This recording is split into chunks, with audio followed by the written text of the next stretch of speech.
ഇന്ന് നമ്മൾ വായിച്ച് ധ്യാനിക്കുക 1 മക്കബായർ 10-ാം അധ്യായമാണ്. ദെമത്രിയൂസും ജോനാഥാനും. 160-ാം ആണ്ടിൽ അന്തിയോക്കസിന്റെ പുത്രൻ അലക്സാണ്ടർ എപ്പിഫാനസ് വന്ന് ടോളമായിസ് കൈവശപ്പെടുത്തി. അവർ അവന് സ്വാഗതമരുളി. അവൻ ഭരണവും തുടങ്ങി. ദെമത്രിയൂസ് രാജാവ് ഇത് കേട്ട് വലിയൊരു സൈന്യവുമായി അവനെതിരെ ചെന്നു. ദെമത്രിയൂസ് ജോനാഥാനെ പ്രശംസിച്ചുകൊണ്ട് സൗഹൃദപൂർവമായ ഒരു കത്ത് അയച്ചു. അവൻ ഇങ്ങനെ വിചാരിച്ചു: ജോനാഥാൻ നമുക്കെതിരെ അലക്സാണ്ടറുമായി സഖ്യത്തിൽ ഏർപ്പെടുന്നതിന് മുൻപേ നമുക്ക് ആദ്യം അവനുമായി സഖ്യം ചെയ്യാം. അവനോടും അവന്റെ സഹോദരന്മാരോടും രാജ്യത്തോടും നമ്മൾ ചെയ്ത ദ്രോഹങ്ങളെല്ലാം അവൻ ഓർക്കുന്നുണ്ടാകും. സൈന്യശേഖരം നടത്താനും അവരെ ആയുധസജ്ജരാക്കാനും തന്റെ സഖ്യകക്ഷിയാക്കാനും ദെമത്രിയൂസ് ജോനാഥാന് അധികാരം നൽകി. കോട്ടയ്ക്കുള്ളിൽ ജാമ്യത്തിൽ കഴിഞ്ഞിരുന്നവരെ വിട്ടുകൊടുക്കാൻ ദെമത്രിയൂസ് ആജ്ഞാപിച്ചു. ജോനാഥാൻ ജെറുസലേമിലെത്തി സകല ജനങ്ങളും കോട്ടകളിലെ ആളുകളും കേൾക്കെ ദെമത്രിയൂസ് കത്ത് വായിച്ചു. സൈന്യശേഖരം നടത്താൻ രാജാവ് അവന് അധികാരം നൽകിയെന്ന് കേട്ടപ്പോൾ അവർ അത്യധികം ഭയപ്പെട്ടു. എങ്കിലും കോട്ടയിലുണ്ടായിരുന്നവർ ജാമ്യക്കാരെ ജോനാഥന് വിട്ടുകൊടുത്തു. അവൻ അവരെ അവരുടെ മാതാപിതാക്കൾക്ക് ഏൽപ്പിച്ചു കൊടുത്തു. ജോനാഥാൻ ജെറുസലേമിൽ താമസിച്ചുകൊണ്ട് നഗരത്തിന്റെ പണിയും പുനരുദ്ധാരണവും ആരംഭിച്ചു. മതിലുകൾ പണിയാനും സിയോൻ മലയ്ക്ക് ചുറ്റും ചതുരക്കല്ലുകൾ കൊണ്ട് കോട്ട കെട്ടി അതിനെ കൂടുതൽ ബലവത്താക്കാനും അവൻ ജോലിക്കാർക്ക് നിർദ്ദേശം നൽകി. അവർ അങ്ങനെ ചെയ്തു. ബെക്കിദേസ് നിർമ്മിച്ച കോട്ടകളിൽ ഉണ്ടായിരുന്ന വിദേശീയർ പലായനം ചെയ്തു. ഓരോരുത്തരും താന്താങ്ങളുടെ നാട്ടിലേക്ക് മടങ്ങി. ബത്സൂറിൽ മാത്രം കുറെ പേർ തങ്ങി. നിയമവും പ്രമാണങ്ങളും പരിത്യജിച്ചവരായിരുന്നു അവർ. അവിടം അവർക്ക് അഭയസങ്കേതമായി തീർന്നു. ജോനാഥാൻ പ്രധാന പുരോഹിതൻ. ദെമത്രിയൂസ് ജോനാഥാന് നൽകിയ വാഗ്ദാനങ്ങളെക്കുറിച്ച് അലക്സാണ്ടർ രാജാവ് കേട്ടു. ജോനാഥാനും സഹോദരന്മാരും കൂടി നടത്തിയ യുദ്ധങ്ങളെയും ചെയ്ത ധീരകൃത്യങ്ങളെയും സഹിച്ച കഷ്ടപ്പാടുകളെയും കുറിച്ച് അവൻ ജനങ്ങളിൽ നിന്ന് അറിഞ്ഞു.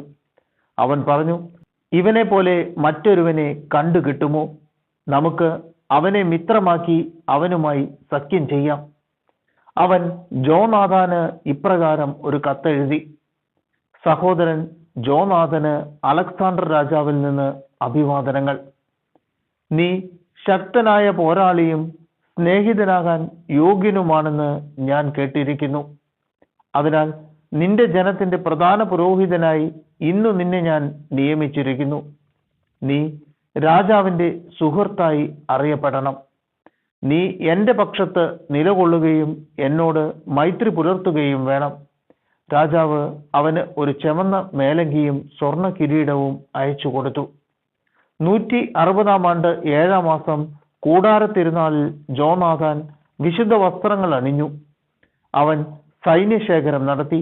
വൻതോതിൽ ആയുധവും സജ്ജീകരിച്ചു. ദെമത്രിയൂസിന്റെ വാഗ്ദാനം.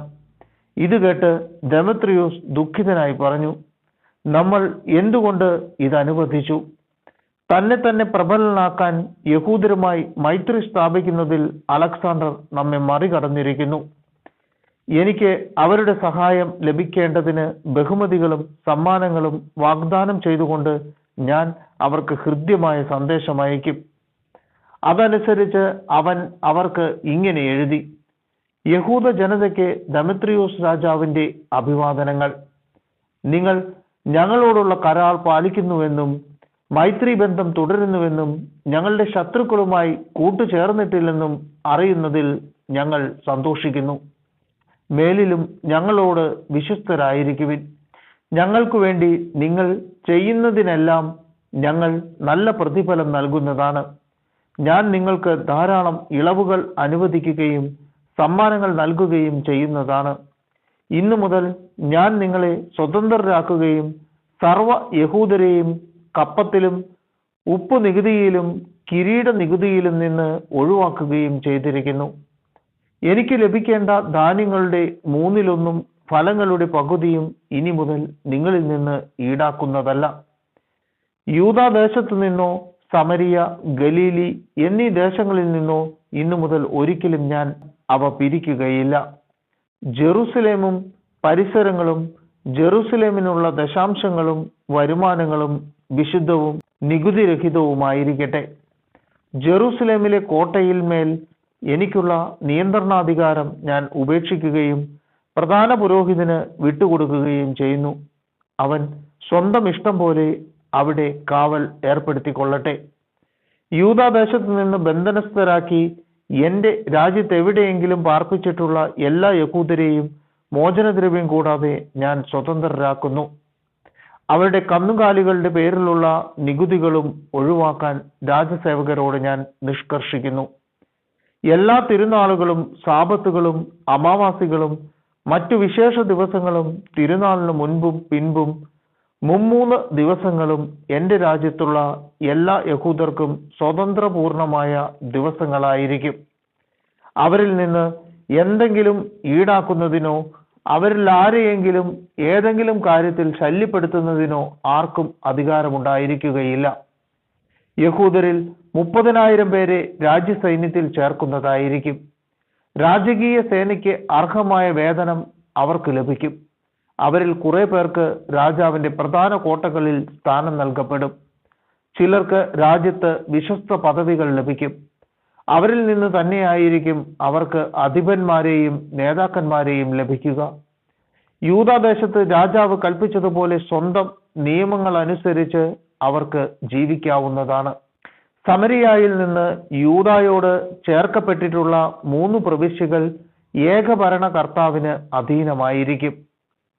പ്രധാന പുരോഹിതനല്ലാതെ മറ്റൊരധികാരി അവർക്ക് ഉണ്ടായിരിക്കുകയില്ല. ജെറുസലേം ദേവാലയത്തിലെ ചെലവുകൾക്കായി ടോളമായിസും അതിനോട് ചേർന്ന് കിടക്കുന്ന പ്രദേശവും ഞാൻ പാരിതോഷികമായി നൽകുന്നു. സൗകര്യമുള്ള സ്ഥലങ്ങളിൽ നിന്ന് വാങ്ങിക്കത്തക്ക വിധം രാജഭണ്ഡാരത്തിൽ നിന്ന് പ്രതിവർഷം 15,000 ഷെക്കൽ വെള്ളിയും ഞാൻ അനുവദിക്കുന്നു. സഹായധനം നൽകുന്നതിൽ ഭരണാധികാരികൾ വരുത്തിയിട്ടുള്ള എല്ലാ കുടിശ്ശികകളും ആദ്യ കൊല്ലങ്ങളിലെ പതിവ് അനുസരിച്ച് ഇന്നു മുതൽ ദേവാലയ ശുശ്രൂഷയ്ക്കായി നൽകുന്നതാണ്. കൂടാതെ ദേവാലയ ശുശ്രൂഷയിൽ നിന്ന് എന്റെ സേവകർക്ക് ആണ്ടുതോറും ലഭിച്ചിരുന്ന 5,000 ഷെക്കൽ വെള്ളി ഇതിനാൽ നിർത്തലാക്കിയിരിക്കുന്നു. ആ തുക ശുശ്രൂഷ ചെയ്യുന്ന പുരോഹിതന്മാരുടെ വിഹിതമാണ്. രാജാവിന് പണം കടപ്പെട്ടിരിക്കുന്നതിനാലോ മറ്റെന്തെങ്കിലും കടപ്പാടുള്ളതിനാലോ ജെറുസലേം ദേവാലയത്തിലോ അതിന്റെ പരിസരങ്ങളിലോ അഭയം തേടുന്ന ഏതൊരുവനെയും ഞാൻ മോചിപ്പിക്കുകയും എന്റെ രാജ്യത്ത് അവനുള്ള വസ്തുവകകൾ തിരിച്ചു കൊടുക്കുകയും ചെയ്യുന്നു. വിശുദ്ധ മന്ദിരം പുതുക്കി പണിയുന്നതിനും കേടുപാടുകൾ തീർക്കുന്നതിനും വേണ്ടിവരുന്ന ചെലവുകൾ മുഴുവൻ രാജഭണ്ഡാരത്തിൽ നിന്ന് വഹിക്കുന്നതാണ്. ജെറുസലേമിലെ മതിലുകൾ പുതുക്കി പണിയുന്നതിനും അതിന്റെ ചുറ്റുപാടുകൾ കൂടുതൽ സുരക്ഷിതമാക്കുന്നതിനും യൂദായിലെ കോട്ടകൾ വീണ്ടും നിർമ്മിക്കുന്നതിനും ആവശ്യമായ തുക രാജഭണ്ഡാരത്തിൽ നിന്ന് നൽകും.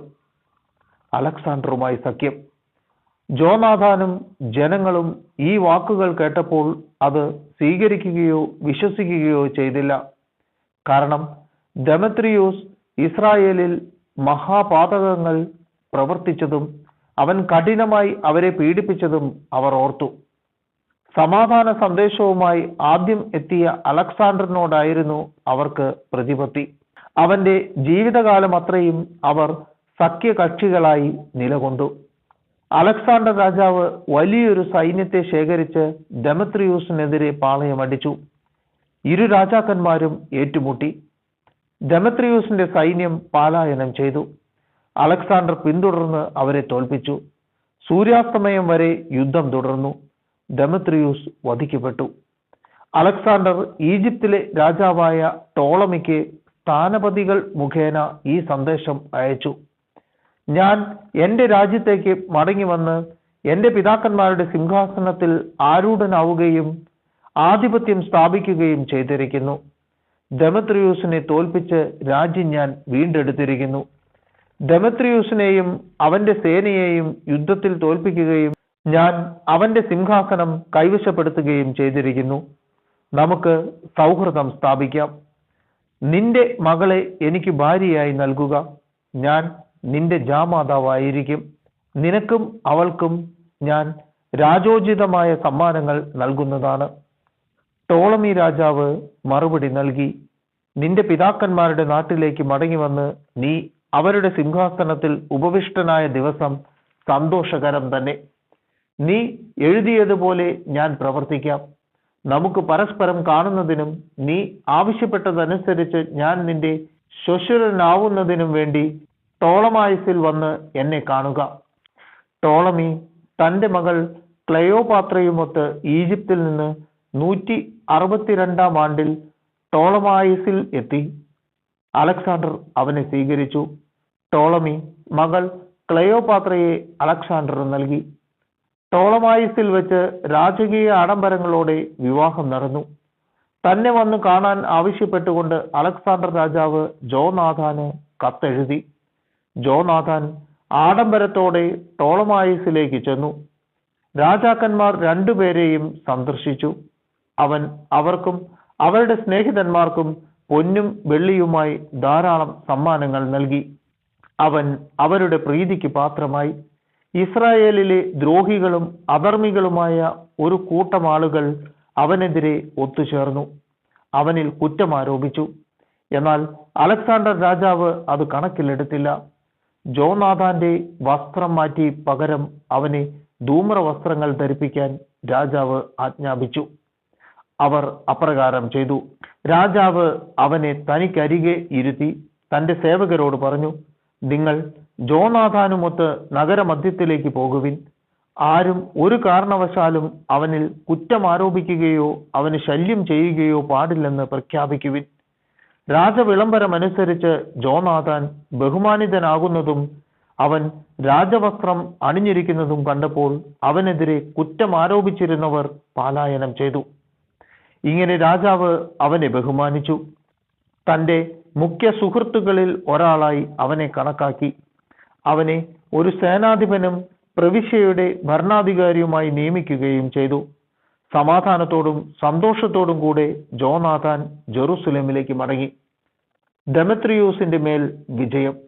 165 ആണ്ടിൽ ദെമത്രിയൂസിന്റെ മകൻ ദെമത്രിയൂസ് കേത്തിൽ നിന്ന് തന്റെ പിതാക്കന്മാരുടെ നാട്ടിലേക്ക് വന്നു. ഇതറിഞ്ഞ് അലക്സാണ്ടർ രാജാവ് അതിയായി ദുഃഖിച്ച് അന്ത്യോക്യയിലേക്ക് മടങ്ങി. ദെമത്രിയൂസ് ദക്ഷിണ സിറിയയിലെ ഭരണാധിപനായിരുന്ന അപ്പോളോണിയോസിനെ തന്റെ സൈന്യാധിപനായി നിയമിച്ചു.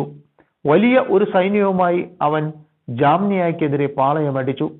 അനന്തരം പ്രധാന പുരോഹിതനായ ജോനാഥാന് ഈ സന്ദേശം അയച്ചു: നീ ഒരാൾ മാത്രമാണ് എനിക്കെതിരെ നിലകൊള്ളുന്നത്.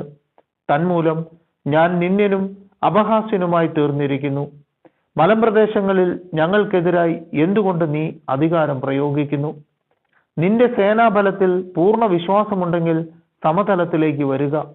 അവിടെ വെച്ച് നമുക്ക് ബലപരീക്ഷണം നടത്താം. നഗരങ്ങളുടെ പിൻബലം എനിക്കുണ്ട്. ഞാൻ ആരാണെന്നും എന്നെ സഹായിക്കുന്നവർ ആരൊക്കെയാണെന്നും അന്വേഷിക്കുക.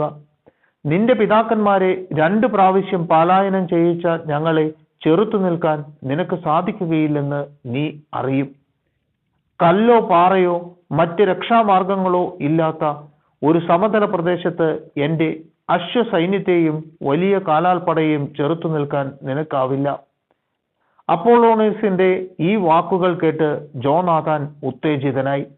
അവൻ 10,000 ആളുകളെ തെരഞ്ഞെടുത്ത് ജെറുസലേമിൽ നിന്ന് പുറപ്പെട്ടു. അവന്റെ സഹോദരൻ ഷിമയോനും സഹായത്തിന് എത്തിച്ചേർന്നു. ജോപ്പായുടെ മുൻവശത്ത് അവൻ പാളയമടിച്ചു.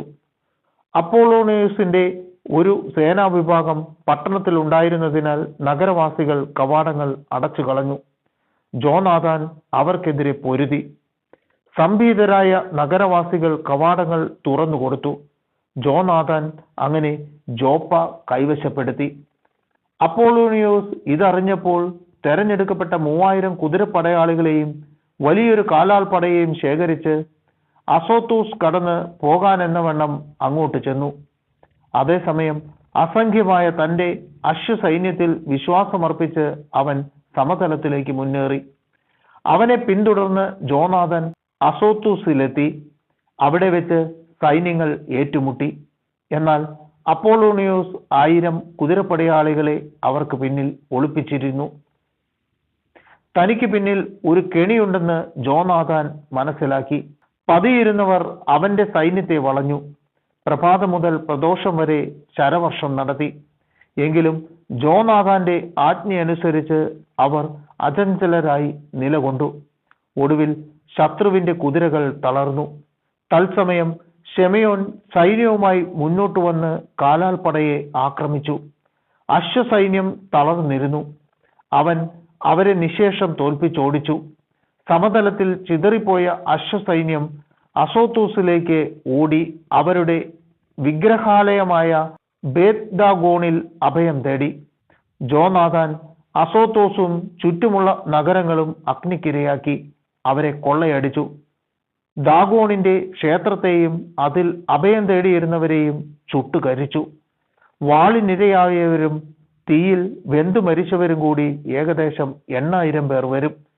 ജോനാഥാൻ അവിടെ നിന്ന് പുറപ്പെട്ട് അസ്കലോണിനെതിരെ പാളയമടിച്ചു. നഗരവാസികൾ പുറത്തു വന്ന് അവനെ രാജോചിതമായി സ്വീകരിച്ചു. കൈയടക്കിയ സമ്പാദ്യങ്ങളുമായി ജോനാഥാനും കൂട്ടരും ജെറുസലേമിലേക്ക് മടങ്ങി. ഇതറിഞ്ഞപ്പോൾ അലക്സാണ്ടർ രാജാവ് ജോനാഥനെ പൂർവാധികം ബഹുമാനിച്ചു. രാജകുടുംബാംഗങ്ങൾക്ക് മാത്രം നൽകാറുള്ള സ്വർണ്ണ കൊളുത്ത് രാജാവ് അവന് അയച്ചു കൊടുത്തു. കൂടാതെ എക്രോണും പരിസര പ്രദേശങ്ങളും അവന് വിട്ടുകൊടുത്തു.